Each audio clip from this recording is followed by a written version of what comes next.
Sí, ¿qué tal? Muy buenas tardes. Muchas gracias por la invitación. Un gusto compartir con ustedes. Bueno, doctor, ver un poco cómo usted vio toda esta situación y sobre todo esto que tiene que ver con el crimen organizado y si hay realmente una relación con la política. Bueno, ahí hay varias cosas. Voy a tratar de ser lo más breve posible. Uno, cuando hay una situación donde la criminalidad organizada se encuentra tan desbordada, es necesario que exista una suerte de complicidad con la política, ya sea a nivel local o a nivel nacional. Cuando hablo de la política, hablo en el sentido más general de la palabra. Hablo de jueces, fiscales, autoridades electivas, fuerza pública. Así que esa situación que se ve en el norte, pero no solamente en el norte, también en otras localidades con el tema del narcotráfico y otras actividades delictivas, evidencia una suerte de vinculación, una suerte de amparo, por lo menos desde el poder político, desde algunos sectores del poder político. Lo segundo que hay que recordar es que esto no es historia nueva. O sea, inclusive en la época de la dictadura ya se hablaba de vinculación y de protección desde actores importantes de las Fuerzas Armadas a las pistas clandestinas donde aterrizaban cargamentos de sustancias ilícitas. Así que no es nuevo. La transición a la democracia se inicia con un presidente que había sido cuestionado, con el general Rodríguez, que había sido cuestionado justamente por supuestos vínculos con el crimen organizado. Y bueno, y en los últimos años hemos visto cómo personas vinculadas a organizaciones delictivas o a líderes de organizaciones delictivas han ido cobrando preponderancia política en la zona, al principio financiando candidatos, en algunos momentos ya siendo candidatos, en este último caso del exdiputado asesinado llegó a ser diputado suplente. Así que todos estos elementos hacen que podamos señalar que la situación en Paraguay es bastante grave, es muy parecida a situaciones que se dieron en países como Colombia, como México, donde el crimen organizado llegó, y en el caso de México ha alcanzado niveles verdaderamente críticos. Así que es un tema sobre el cual se viene llamando la atención desde hace bastante tiempo, pero aparentemente no se le presta la debida importancia.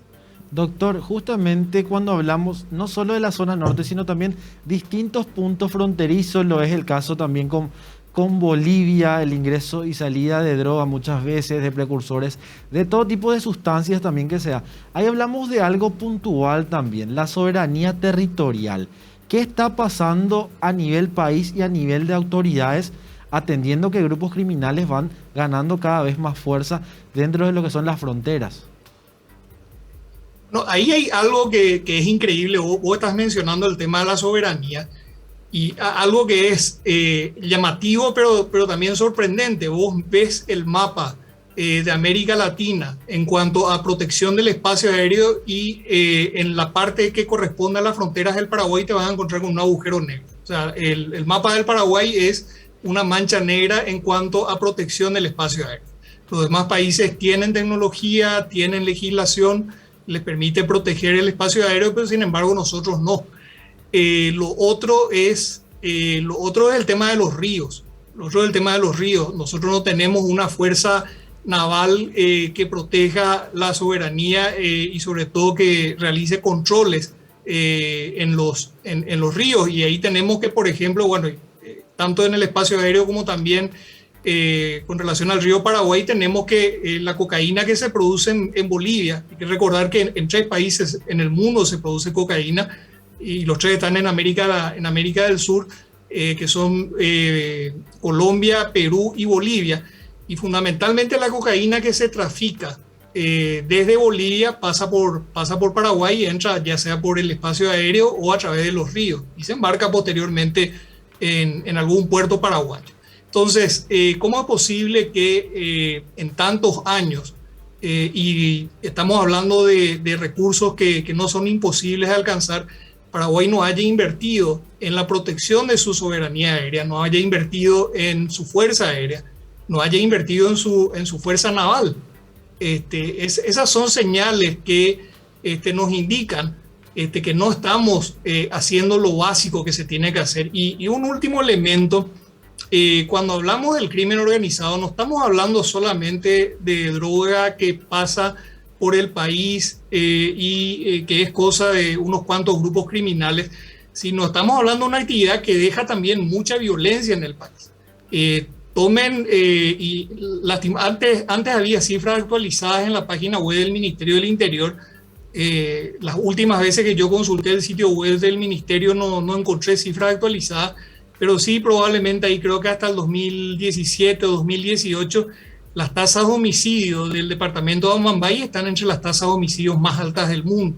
O sea, si sacamos un promedio a nivel nacional, a lo mejor la cifra no es tan crítica, pero si tomamos algunos departamentos, como los departamentos fronterizos de la zona norte, vemos que esas cifras se disparan. Es decir, la criminalidad le afecta también a la ciudadanía. Y por supuesto, de toda esta actividad delictiva, queda también el microtráfico, que también tiene un impacto en otros tipos de actividades delictivas que sí afectan de una manera directa a las personas. Así que esta es una situación que por un lado genera violencia, por otro lado socava la seguridad ciudadana, pero por otro lado pone en riesgo la misma permanencia y vigencia del sistema político mismo.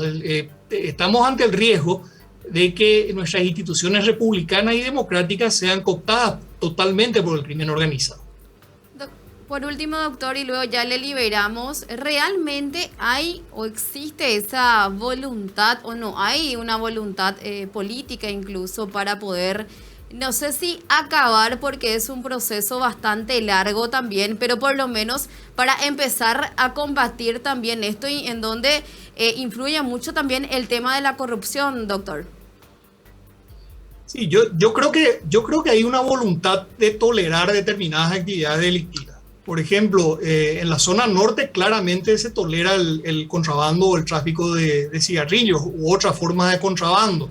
En otras zonas se tolera, qué sé yo, el ordeñe de combustible. Pero yendo a la zona norte, que en este momento es la zona más crítica, si la zona es liberada para un tipo de actividad delictiva y hay una complicidad desde el poder, obviamente eso va a tener un impacto y va a crear un ambiente favorable para los demás tipos de actividades delictivas. Entonces, no es que uno dice, a ver, vamos a tolerar el contrabando de cigarrillos y no se van a aprovechar los narcotraficantes y tampoco se van a aprovechar, qué sé yo, estas organizaciones criminales como el EPP, la ACA, el EML y todo lo demás. Entonces, como la zona...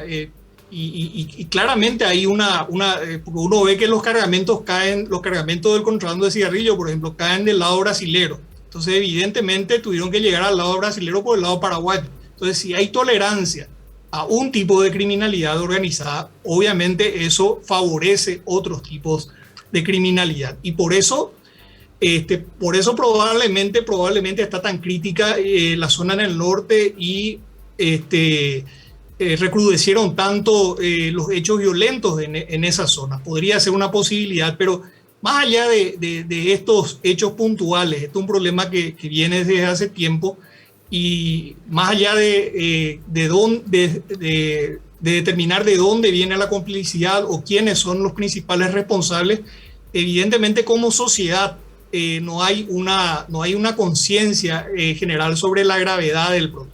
Y lo primero que tenemos que asumir es la gravedad del problema, porque si no lo hacemos no vamos a tomar decisiones correctivas, no se va a poder generar una mayoría política que pueda tomar decisiones correctivas. Así que el primer paso sería eso, y si no lo hacemos, y bueno, probablemente dentro de muy poco la situación esté aún más descontrolada y sea aún más crítica, como ha ido ocurriendo en estos dos países que mencionaba, y hoy ustedes siguen los medios de prensa internacionales, podrán ver, no sé, hoy veíamos que los cárteles de Michoacán, por ejemplo, le amenazaban a la prensa mexicana por hacer una cobertura de sus actividades delictivas. O sea, a ese punto de descontrol se ha llegado en México. No digo que en Paraguay no llegamos todavía a eso, pero ya estamos en una situación muy delicada, estamos en una situación crítica. Si no se toman medidas muy firmes, vamos a llegar a una situación mucho peor.